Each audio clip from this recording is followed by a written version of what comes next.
तो हेलो दोस्तों, एक बार फिर से स्वागत है आप सभी के चैनल होमकमिंग स्टूडियोज में। तो first off all great thanks and shout out to Chhaya Jain comment करने के लिए। और उनका कमेंट था कि जेनित्सु 1v1 में मतलब उन्हें लगता है कि जेनित्सु 1v1 में टैंजिरो को हरा सकता है।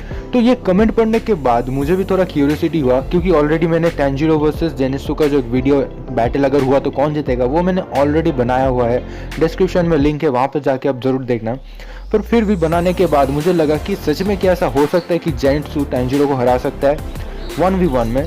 तो मैंने सोचा कि चलो इस वीडियो का एक पार्ट 2 लाया जाए। तो थैंक यू कमेंट करने के लिए। और इस कमेंट के ऊपर ये वीडियो बेस्ड है कि क्या जेनित्सु टैंजिरो को 1v1 में हरा सकता है। तो फर्स्ट ऑफ ऑल हम लोग बात करते हैं जेनित्सु के बारे में।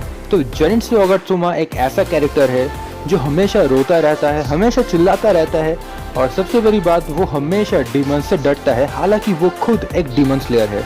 तो ऐसे मतलब उसके कैरेक्टर को बनाया गया है एनिमे या फिर मांगा या फिर जो भी कहे कि वो एक डरपोक है सीधे शब्दों में। पर जब वो सोता है तो वो बन जाता है द थंडर गॉड, यानी कि जेनित्सु ने थंडर ब्रीदिंग टेक्निक को मास्टर किया है। तो थंडर ब्रीदिंग टेक्निक के बारे में थोड़ा और डिटेल जानते हैं। तो चलिए शुरू करते हैं। तो जेनित्सु को थंडर ब्रीदिंग सिखाया है जिगोरो कुवाजिमा ने। तो जिगोरो है the former thunder Hashira of the Demon Slayer Corps, और उसके अंदर 2 स्टूडेंट्स थे या फिर 2 डिसिपल थे जिनका नाम था Kaigaku and none other than Zenitsu Agatsuma. तो जो काएगाकू था उसके बारे में छोटा सा इन्फॉर्मेशन दे देता हूँ कि Kaigaku was the first disciple of Jigoro जिसने थंडर ब्रीदिंग को मास्टर किया था, जो डीमन स्लेयर था, पर बाद में वो एक डीमन में ट्रांसफॉर्म हो जाता है और वो बन जाता है the upper rank 6th of the 12 किजुकी। दूसरी तरफ जेनित्सु ने पूरे थंडर ब्रीदिंग टेक्निक में सिर्फ एक ही फॉर्म को, यानी कि जो फर्स्ट फॉर्म था यानी कि थंडर क्लैप एंड फ्लैश, उसको ही मास्टर किया था। पर वो अपने आप में थोड़ा दुखी था क्योंकि पूरे थंडर ब्रीदिंग टेक्निक में 6 बेसिक फॉर्म्स है, ठीक है, जिनके नाम मैं बता देता हूँ। फर्स्ट फॉर्म है thunder clap and flash, second form है राइज स्पिरिट, थर्ड फॉर्म है थंडर स्वार्म, फोर्थ फॉर्म है डिस्टेंट थंडर, फिफ्थ फॉर्म है हीट लाइटनिंग, और सिक्स्थ फॉर्म है रंबल एंड फ्लैश। इसके अलावा एक 7th फॉर्म है जिसको जेनित्सु ने पर्सनली डेवलप या फिर बनाया था, क्रिएट किया था, जिसके बारे में थोड़ी देर में हम बात करने वाले हैं। तो जिगोरो ने जेनित्सु को ये बताया था कि इसमें कोई शर्मिंदगी नहीं है, कोई बात नहीं है कि उसने सिर्फ एक ही टेक्निक को मास्टर किया है। पर जिगोरो ने जेनित्सु को ये बताया था कि उसे इसी टेक्निक को ऐसे सीखना चाहिए, ऐसे पॉलिश करना चाहिए, ऐसे अपग्रेड करना चाहिए, ताकि ये जो मूव है, ये जो टेक्निक है, वो बाकी टेक्निक्स के बराबर हो, ठीक है, जिससे वो आसानी से डीमंस को हरा सके। तो इसी बात पे जेनित्सु अपने पूरे लाइफ मतलब जो ट्रेनिंग पीरियड है पूरा डेडिकेट कर देता है इस फॉर्म को सीखने में और अच्छा बनाने में। और इसी में जेनित्सु बनाता है इसके और कुछ सब पार्ट्स, जैसे कि thunder clap and flash 6 fold, 8 fold and God speed. तो चलिए अब बात करते हैं थंडर ब्रीदिंग टेक्निक के 7th फॉर्म, यानी कि जिसको जेनित्सु ने खुद क्रिएट किया था, जिसका नाम है होनोइकाजुची नो कामी, जिसका इंग्लिश मीनिंग है द फ्लेमिंग थंडर गॉड। इस टेक्निक में जो यूजर यानी जेनित्सु लाइटनिंग के स्पीड से अपने ओपोनेंट की तरफ डैश करता है या फिर चार्ज करता है और एक सिंगल फॉरवर्ड स्लैश मारता है अपने निचरिन स्वॉर्ड की मदद से, और उसी स्लैश में हमें एक येलो जापानीज ड्रैगन देखने को मिलता है जो कि एक लाइटनिंग बोल्ट के शेप में है। तो ये जो होनोइकाजुची नो कामी या फिर जो फ्लेमिंग थंडर गॉड टेक्निक है, ये काफी सिमिलर है वाटर ब्रीदिंग टेक्निक के 10th फॉर्म, जिसका नाम है द वाटर फ्लास्क। उसमें हमें देखने को मिलता है कि तांजीरो जब अटैक करता है तो उसके जो वाटर राउंड मतलब उसके आसपास जो वाटर है वो एक जापानीज ड्रैगन के शेप में आ जाता है, और उसी की मदद से तांजीरो स्ट्राइक करता है डीमंस को। तो चलिए अब बात करते हैं तांजीरो के बारे में। तो तांजीरो कमांडो जो ब्रीदिंग टेक्निक यूज करता है वो है द वाटर ब्रीदिंग टेक्निक, और ये ब्रीदिंग टेक्निक उसको सिखाया है सकोंजी युरोकोडाकी ने, जो कि उस ब्रीदिंग टेक्निक का कल्टीवेटर है।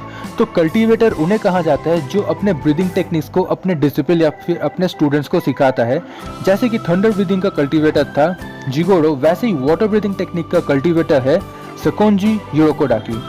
और वाटर ब्रीदिंग स्टाइल या फिर टेक्निक फॉलो करने वाले बहुत सारे हैं, जैसे कि Murata, Sabito, Makomo, Aoi Kanzaki, Tanjiro Kamado and the current water Hashira, जिसका नाम है गियू तोमियोका। तो वाटर ब्रीदिंग टेक्निक के अंडर आता है 10 फॉर्म्स, जिनमें से फर्स्ट फॉर्म का नाम है water surface slash, second form है वाटर व्हील, जिसे लैटरल वाटर व्हील के हिसाब से भी यूज किया जा सकता है।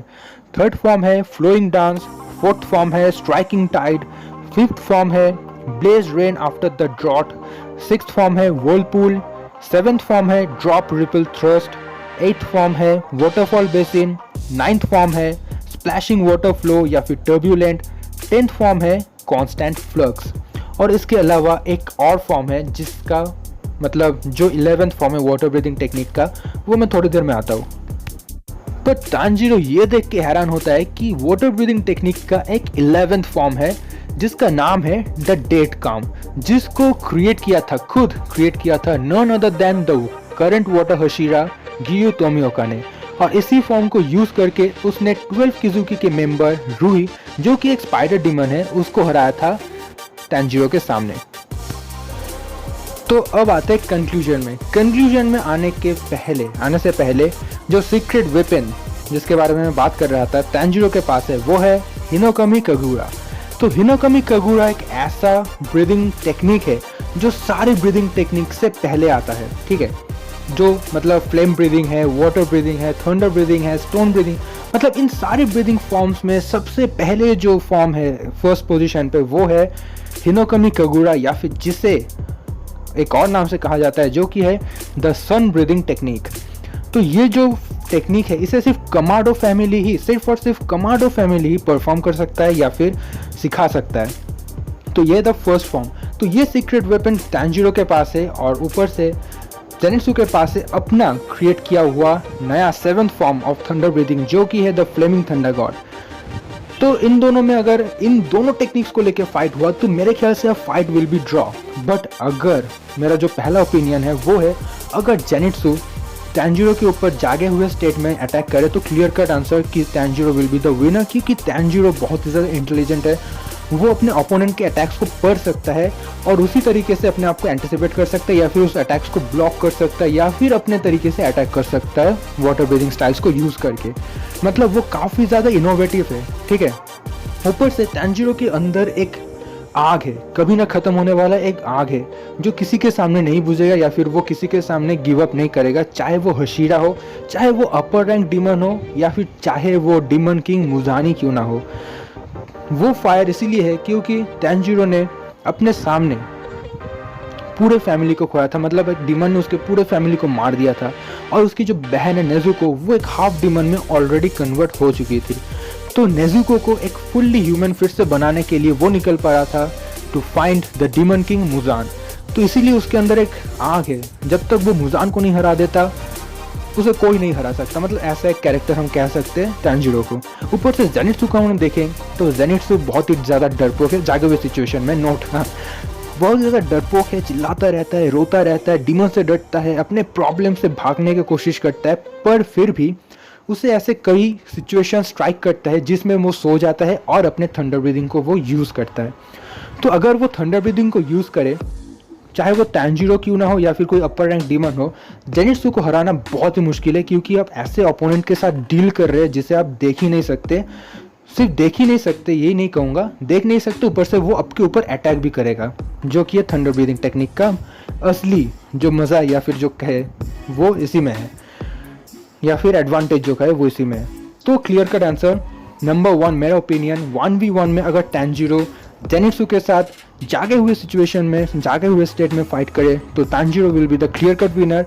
पर फिर भी ओपिनियन नंबर 2 कि अगर तांजीरो और जेनित्सु का फाइट हो और उस फाइट में जेनित्सु अपने स्लीपिंग स्टेट में चले जाए तो उसे हराना बहुत ही मुश्किल होगा, या फिर कह सकते हैं तो विनर विल बी जेनित्सु, ठीक है। क्योंकि जेनित्सु के पास थंडर ब्रीदिंग टेक्निक है, ऐसा ब्रीदिंग टेक्निक जिसमें आप ओपोनेंट को देख ही नहीं सकते, जिसका आप मतलब अंदाज़ा नहीं लगा सकते कहाँ से कौन कब स्ट्राइक करेगा, ठीक है। तांजीरो कितना ही इंटेलिजेंट क्यों ना हो, पर the winner will be in my second opinion will be Zenitsu, अगर वो सोए हुए स्टेट में फाइट करे।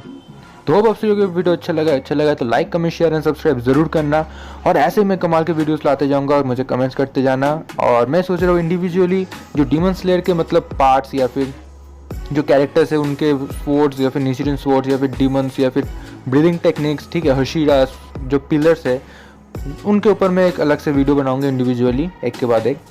तो टिल देन स्टे ट्यून और मिलते हैं आप लोगों से नेक्स्ट वीडियो में, तब तक के लिए बाय बाय दोस्तों।